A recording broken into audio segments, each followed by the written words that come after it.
ఇదే పెళ్లి కార్డు పూజ చేస్తున్నాము, తర్వాత ఫోన్ చేస్తాను. ఓకేనా? శంకుదేవుడి దగ్గర వచ్చున్నాము. ఓకే సరే అయితే ఉంటానైతే. బాయ్.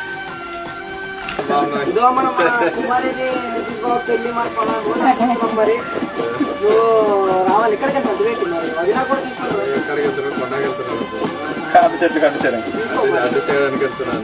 మరి అలాగ అయిపోయేది.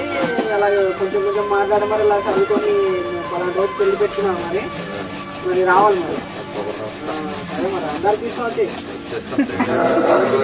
ఇంకా ఆడుకోకు. అదే నా తర్వాత ఉన్నాడు కదా నితీష్. ఇదో మరి మా వంతాలు నితీష్ పెళ్లి మొన్ననే 10th రాత్రి కదా, పిల్లకి ఎంత పెళ్లిరా. ఏం చేస్తాం మరి, వినారు వారు సెల్ ఫోన్ పట్టుకుంటే అలాగే కూడా అలాగే రా మరి ఫోన్ ఉంటే మరి